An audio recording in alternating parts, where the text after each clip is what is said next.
Who is piloting the UAPs or UFOs constantly seen in our skies? Where are they from? Why are they here? How long have they been here? What is their mission on planet Earth?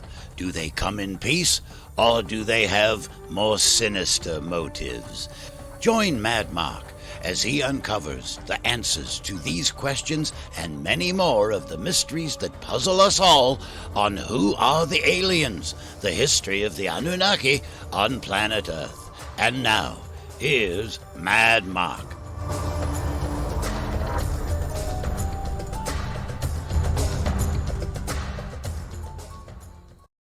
Today's episode, more on the secret, the universal power that lies within us all. Hello, everyone, and welcome to Who Are the Aliens? The history of the Anunnaki on planet Earth. I'm Mad Mark, and before I begin, just a quick reminder to please like, share, and comment. It helps so much. I would also like to mention that I have created a new Facebook page just for the show. I've put a link in the show description, so go ahead and follow me over there. I am hoping that this will become a place where we can all gather to discuss each episode and where you can voice your comments and questions. So please check that out, would you? Now, before I begin, I would just like to mention that this will be the final episode of Season 1. I'll be taking a couple of weeks off for the holidays, and then I will return with Season 2 sometime in January of 2016. It has truly been my pleasure to write, record, and present to you the 25 episodes of this program that I have posted this year. And the show has grown quite a bit in that time. I hope that 2026 will be an even bigger year for us. Now, you've undoubtedly noticed over the past couple months that I have re-recorded many of my earlier episodes from Season 1. They will appear in your YouTube or Spotify feed as Redux episodes. I'm doing this for two reasons. The first of which is to remove copywritten material from these shows. When I first started this show, I was very naive about the copyright laws, and the result of that was that my shows were not getting the exposure that I desired.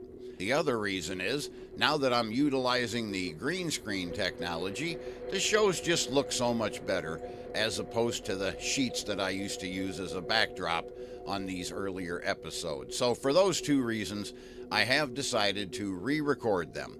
Hopefully you're finding them enjoyable, and I apologize for any confusion that this may have caused. And now, on to the secret. It is no coincidence that throughout history, movements capable of provoking significant change leaned on rituals, chants, symbols, and practices that induce group coherence. Those elements, often treated as folklore or as mere aesthetics, function as synchronization mechanisms. They align the minds, the emotions, and the intentions of multiple individuals, creating a field of resonance that amplifies the strength of the message and the capacity to attract concrete results. Why do you think witches often worked in covens? Group power. The inverse is also true. Crowds that gather under fragmented or contradictory emotional states have their strength dispersed. It is not the number of participants that determines the impact, but the degree of inner and collective alignment.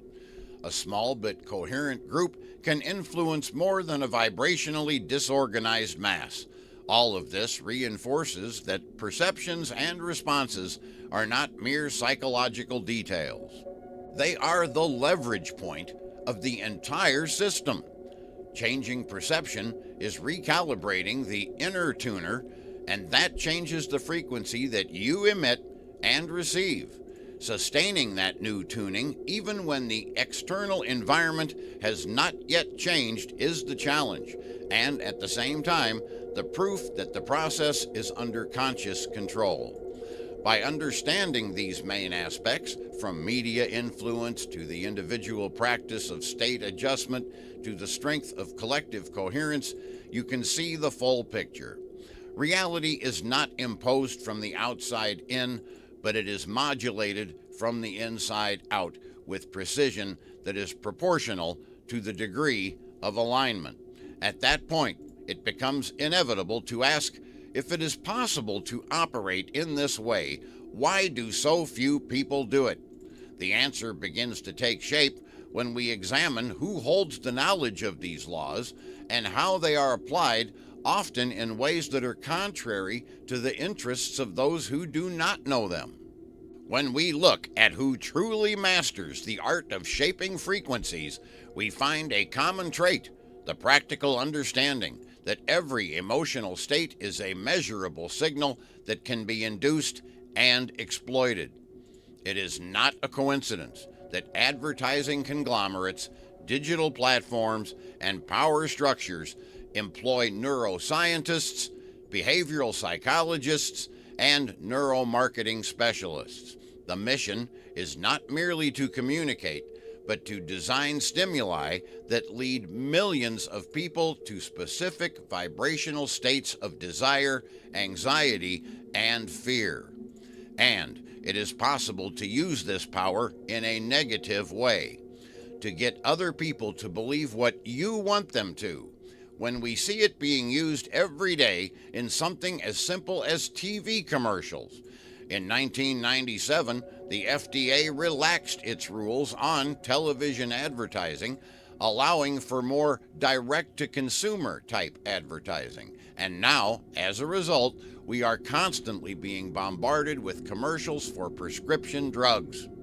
Some of you younger viewers may not even remember a time before pharmaceutical companies advertised on TV, but I certainly do.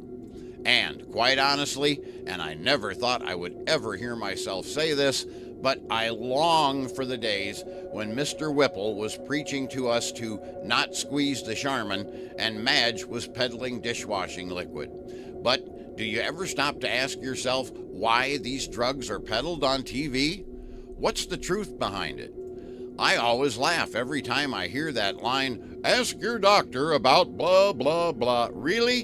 When was the last time that you asked your doctor for a drug? I've been going to the doctor for over 60 years, so I have a pretty damn good idea of just exactly how the process works. Step 1, visit the doctor. Step 2, explain your health issue. And step 3, they prescribe a drug that they think will cure your ailment. You, as the patient, do not ask your doctor for shit. They tell you what they are going to prescribe, so logically speaking, it is completely ridiculous for drug manufacturers to try to push their products on television, right? Or so it would seem. Well, it might appear like they are just throwing their money away, but let me assure you, there is a method to their madness. Because the more you hear about the various terrible health conditions that these drugs will help cure, the more your subconscious mind starts thinking about these health conditions, especially people who lean towards being hypochondriacs. Seeing these commercials over and over and over again, it begins to slowly creep into your mind, oh, I wonder if I might have that particular problem. And then you start thinking about it, a little at first, but then more and more as the commercial is repeated day in and day out. Now, this is nothing new. Commercials have always been a main line to our brains. I mean, that's the whole idea behind advertising, right? To get you to purchase a particular product, but these drug companies have taken it to a whole new level. They are programming your brains into thinking you into sickness. You are who you think you are. Remember the wisdom of the ancient Egyptians? So likewise, if you think about being sick, you will eventually become sick. And then they sell you more drugs to cure you once again. Now, when these drug companies originally started advertising on television, the ads were pretty much the same as what you see today. But one particular phrase has been creeping in more and more often over the past few years. Can you guess what it is? Ask your doctor about blah, blah, blah for your diabetes. Or ask your doctor about blah, blah, blah for your Crohn's disease. It's as if they are telling you that everybody has these health issues. Of course you do, right? You want to have this issue, don't you? They make it seem like a club. Join your friends. It's gotten to the point where I don't watch network TV anymore. My brain can't take these commercials constantly trying to make me sick. I just refuse to do it any longer. And it's all because you are who and what you think you are, and they know it. The more you keep seeing these ads, the more you start thinking about being sick. So no thank you very much. I am out. Okay, so you've set an intention to manifest a new reality, and immediately the old version of you rises like a shadow, attempting to reclaim its place. It whispers doubts, stirs old habits, and calls forth familiar emotions designed to keep you tethered to the known. This is not sabotage. It is a protective mechanism ingrained deeply within the subconscious mind. It was designed actually to keep you safe. And to the subconscious, safety is the predictable, the repetitive, and the known. The unknown, the future that you desire to manifest, feels like a threat because it is unfamiliar. And the mind's first response to the unfamiliar is resistance. Every shift in consciousness creates a response from the old self, seeking to pull you back into its grasp. The body reacts with emotions that feel like truth, but they are lies. But how do you activate the superconscious mind? Here is the most powerful way of all. We call this the master method of activation. Ever wonder why Yeshua Jesus went out into the desert alone for 40 days and 40 nights? Because he was doing this. It's called solitude. You activate the superconscious mind with solitude. How do you use solitude? We call this go into the silence. Go and sit down quietly by yourself for 30 to 60 minutes per day. Now, most people in our society have never sat quietly for 30 to 60 minutes in their entire lives. Yet, I will tell you this method works 100% of the time. With any problem that you have, any difficulty, any challenge, any goal that you want to accomplish, if you'll just go into the silence and sit quietly and then listen to the still small voice within, this is the key, you will find that at a certain point, probably 25 to 30 minutes, your mind will go completely clear. And then ideas will start to flow. You'll feel energy welling up inside you. At a precise moment, as you sit there in complete silence, no coffee, no cigarettes, no music, no nothing, just complete silence, at a particular moment, the mind will go clear and wham! Exactly the answer that you need will come at exactly the right time. And if you will get up and go and carry out that answer, it will turn out to be the exact solution to your problem. Many biblical scriptures openly declare that you are God operating in human form, but 2,000 years of conventional religious interpretations have convinced billions otherwise. When Moses asked for the divine name, the answer was, I am. Exactly the same consciousness that you experience right now, not symbolically, literally. Yeshua Jesus stated before Abraham was, I am, and I and the Father are one, revealing that you and the creative power of the universe are identical. The very scriptures they read every Sunday scream the truth.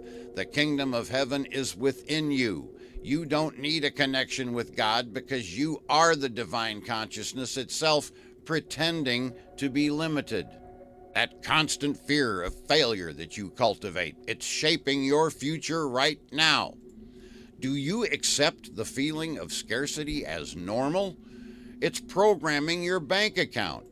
You were trained from childhood to look for God outside, to pray to something external, to ask permission to exist fully. But you need to understand the exact mechanism by which your feelings become your reality, because most will die without ever having discovered that they always had the power to create any life that they desired. You are God experiencing life through a human body, but you have spent your entire existence searching for a connection with an external divinity that never existed separate from yourself. The scriptures declare this truth openly, although 2,000 years of biased translation and dogmatic interpretation have obscured the obvious. Again, when Moses asked for the divine name at the burning bush, the answer was, "I am that I am." It's precisely the same consciousness that you're experiencing right now while hearing these words. That fundamental certainty of existing prior to any identification with name or form constitutes the divine presence operating through human experience. Not a spark, not a connection, but the total creative power of the universe manifesting as individual consciousness. Consciousness is the one and only reality, not figuratively, but literally. Every object, person, and circumstance in the physical world represents states of consciousness crystallized into apparent form. The observer creates the observed, not poetically, but operationally. Yeshua Jesus stated that the kingdom of heaven is within you, and I and the Father are one, revealing not a special condition of his own, but the nature of all human consciousness. When understood literally, these declarations destroy the religious power structure built upon the premise of separation. If each individual recognized their divine identity, all external spiritual authority would evaporate instantly. The mechanism by which you forgot this truth operates through the apparent division of consciousness. There are two aspects working together: the consciousness, masculine and selective, which thinks and chooses, and the subconscious, feminine and receptive, which accepts without question and manifests into reality. The conscious generates ideas and impresses these ideas on the subconscious. The subconscious receives ideas and gives them form and expression. The operational secret resides in feeling as the only means of communication between these two aspects. No idea can be impressed upon the subconscious until it is felt, but once felt, be it good or bad or indifferent, it must be expressed. Each sustained emotion programs the subconscious, which faithfully reproduces these impressions as external conditions, reality. The world around you now reflects exactly the feelings you have cultivated, consciously or not. This deliberate forgetting serves a specific purpose. Like an actor who must forget their true identity to fully live a character, the divine consciousness needed to veil its omniscience to generally experience the human condition. The waking man is under compulsion to express his subconscious impressions. To experience the human drama authentically, you first need to forget that you wrote the script. Every financial problem arises from feelings of scarcity that were accepted as truth. Every illness manifests from emotions of vulnerability or attack sustained in the subconscious. Conversely, every success and moment of joy also emerged from corresponding feelings. You were never a victim.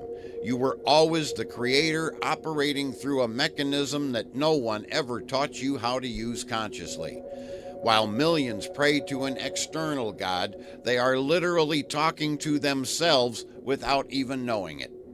Each supplication represents the temporary amnesiac divine consciousness asking itself to remember its power.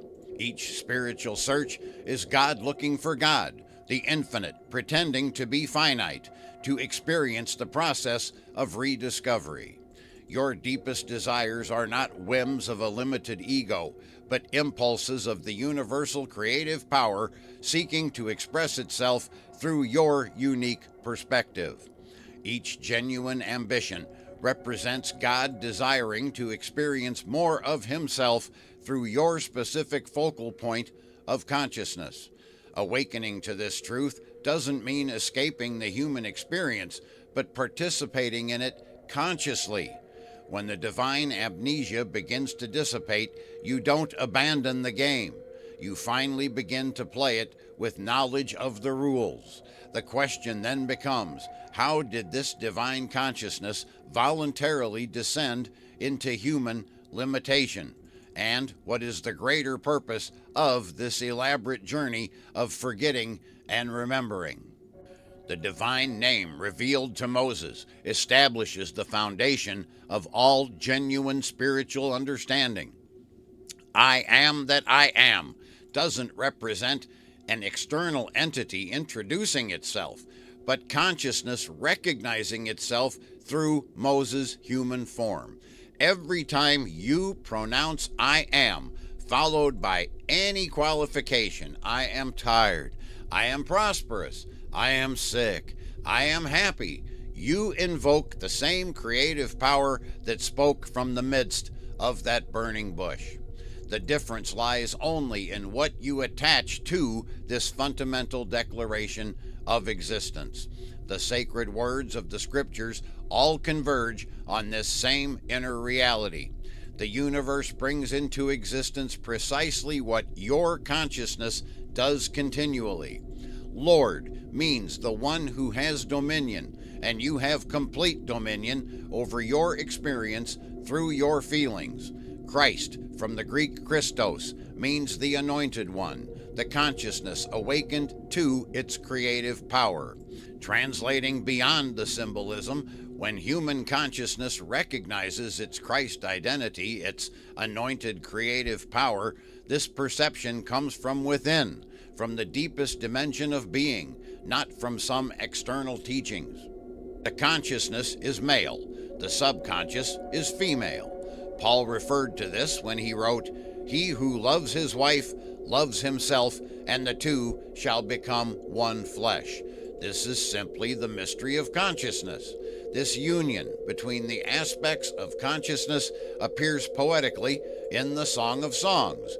By night, on my bed, I sought him whom my soul loves. I found him whom my soul loves. I held him and would not let him go until I had brought him into my mother's house and into the chamber of her who conceived me. The text is describing the nocturnal process where the conscious mind seeks the subconscious to plant the seeds of desire. The mother's house, the chamber of her who conceives, represents the subconscious that gives form to all impressions. As you prepare to sleep each night, feel yourself in the state of the wish fulfilled and then relax into unconsciousness. Your realized wish is that which you seek. Some are predestined to awaken first and assist others in the process, not through personal merit, but through the necessity of the divine plan of progressive self-revelation. Each role was distributed before the descent into human form. This descent represents the most extraordinary movement of consciousness. No one has ascended to heaven but he who descended from heaven. You cannot ascend to a state you didn't previously occupy. The divine consciousness voluntarily descended from perfect unity to experience multiplicity and separation. It wasn't a fall or an error, but a deliberate choice of temporary self-limitation. You are an external dreamer dreaming non-eternal dreams. The infinite chose to experience finitude.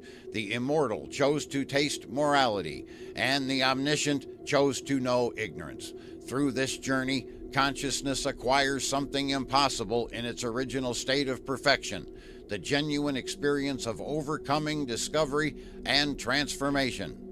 The serpentine energy mentioned in ancient scriptures, the Kundalini of Eastern traditions, represents this same consciousness asleep at the base of the spine, destined to eventually rise through the energy centers until it explodes in the skull, revealing the glorified form, human in face and hands, but transcendent in power and wisdom. This is not esoteric symbolism, but a technical description of the awakening process predetermined for all incarnated consciousness. Human imagination doesn't constitute a tool that you possess or a mental faculty that you developed through evolution. Imagination is God Himself operating through the human apparatus, the fundamental creative power of the universe functioning in and as you. When you imagine any scene, you're not using God. God is expressing Himself through your imaginative activities. Consciousness is the cause as well as the substance of the entire world. Everything that exists arose first in imagination and then condensed into physical form through the mechanism of feeling. When you mentally visualize any condition and feel it as real, you're participating in the same process through which galaxies were created. The I am that you experience and the universal creative power are identical, not similar. When Yeshua Jesus declared, "Before Abraham was, I am," he was revealing that consciousness precedes all manifestation, that I am exists before any specific form or identity. Abraham represents the manifested world, while I am represents the unmanifested power that brings everything into existence. You are that power, temporarily identified with a specific name and form.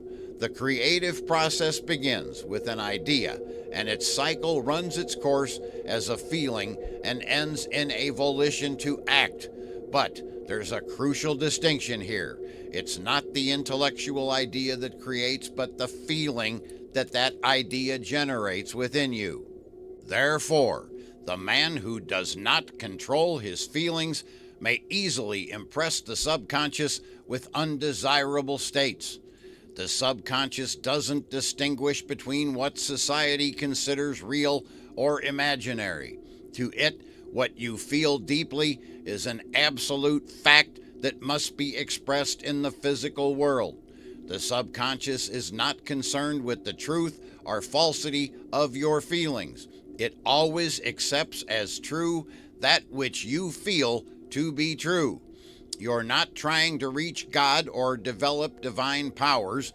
You're rediscovering what you always were, relearning to consciously operate the power you always used without even realizing it.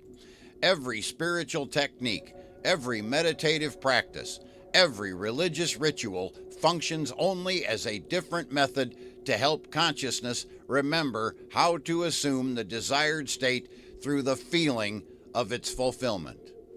Okay, now don't forget that this has been my final episode for Season 1. I'm taking a break for the holidays, and I'll be back with Season 2 sometime in January of 2026.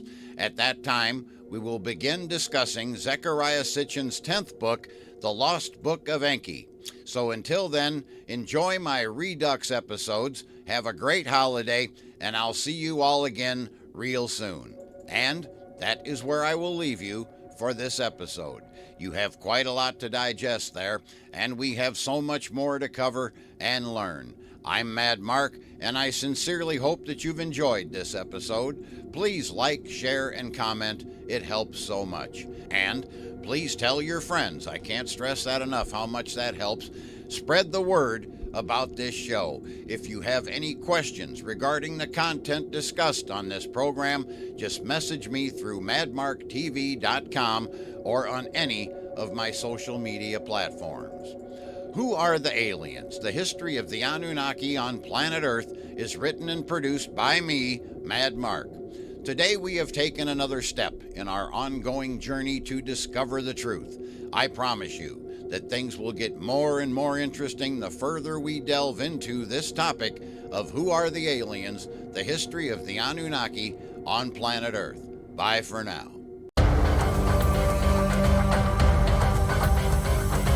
You've been listening to Who Are the Aliens? The History of the Anunnaki on Planet Earth with your host, Mad Mark. Join us again on our next program when Mad Mark will once again uncover the answers to the mysteries that puzzle mankind.